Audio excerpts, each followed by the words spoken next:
It's the E-Commerce Minute, your daily dose of e-commerce, tech, and retail news with your hosts, Bart Mraz and John Suter. The E-Commerce Minute is a production of Sumo Heavy, a digital commerce consulting firm in Brooklyn, New York, and Philadelphia. Find us on the web at sumoheavy.com. It's E-Commerce Minute for March 9th, 2018. In today's episode, BuzzFeed partners with Walmart to sell kitchen goods. Digital publisher BuzzFeed is expanding its e-commerce business by creating a line of its own cookware, which it will sell exclusively through Walmart. The retailer will begin selling dozens of Tasty branded tools at walmart.com and in-store. The products, which range in price from $4.44 to $99 and include spatulas, cooking sheets, and mixing bowls, will get dedicated shelf space at some 4,000 Walmart stores.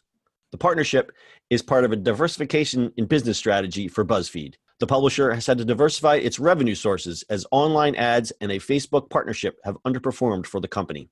Walmart benefits from the partnership due to BuzzFeed's extensive digital reach, while BuzzFeed gets a portion of the retail sales in a deeper relationship with a strong retail partner. The Tasty branded kitchen products are made by Epoca International, a Boca Raton, Florida-based housewares manufacturer, which will give BuzzFeed a cut of the wholesale price, likely a single-digit percentage, each time a consumer buys one of its tools and gadgets. Ben Kaufman, who runs BuzzFeed's commerce group, says that Walmart will also reward BuzzFeed for particular transactions. It's not the first time BuzzFeed has sold kitchen gadgets. Last year, it started selling a $149 internet-connected Precision Smart cooktop from its own site. Kaufman says the company sold out of its first run and is making more. Kaufman states that the kitchen tools will make up about 25% of his commerce group's revenue this year, but the main driver for the group remains affiliate links to retailers, which reward the company when a user clicks on them or uses them to make a purchase. Tasty. So the funny thing about BuzzFeed, I mean, they started making those tasty stuff, and then they started building that their conductive thing, the heater. Did you ever see that thing? Yeah, that's the cooktop. That's Yeah, what I talked about. So I started selling it, and it's just like it exploded. Those tasty reviews are amazing for them. I think that's how this whole cookware thing took off, because they went, oh, wait a second. There's something to this. It's captive audience. I'm a fan of Tasty. I can't say that I've ever been a BuzzFeed fan, although some of their news is. I just recall when BuzzFeed first started, it was a little goofy.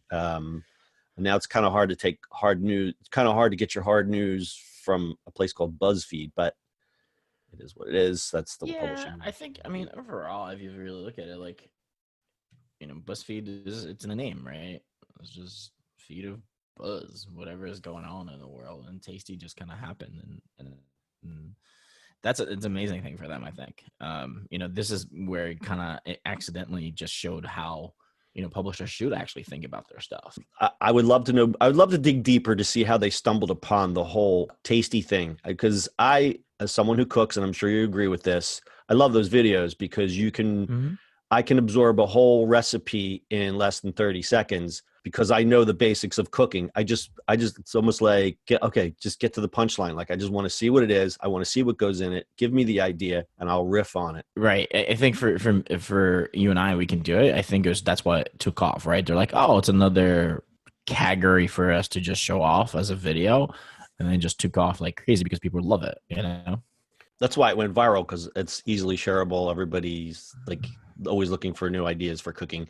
But I would love to know how I would love to see the origins of how Tasty came about. And I'll bet you it was just somebody that worked there said, hey, I got this idea. And it just, it's almost like how Google came up with the AdWords things. It was just like a little side thing somebody came up with, and now it's the core of their business. I kind of predict that this is going to be a bigger part of their business than just 25%. Yeah, but it's also, you look at it. So I bet you the cooktop was probably, they're like, well, let's do these in the office, but we have nowhere to cook. So they're like, let's figure out cooktop, right? Like, all of a sudden this becomes a thing. Yeah, and they sold out. They probably did it just like a, it's like, it's just a promo thing, a throwaway. Like, maybe they'll make a couple bucks on it, and boom, the thing sold out. So you never know. You really got to think about your content sometimes, and how it can be repurposed, and you never know what's going to go viral. Exactly. And I gave out, was it one holiday? I gave out those Tasty cookbooks. Yeah. The customized book. That was really cool. We actually just looked at that the other day. It's funny that you mentioned that. And it looks like they're doing meal kits, by the way. Are they? Yeah, just look at their site. They have meal kits. I'll have to check that out. All right, pretty interesting. I think it's a good partnership. Let's see how this works out for BuzzFeed. Yeah, I really got nothing to say. Let's cook nice, tasty food. Let's cook some nice, tasty food. All right, that's your e-commerce minute for today. We'll see you on the internet tomorrow.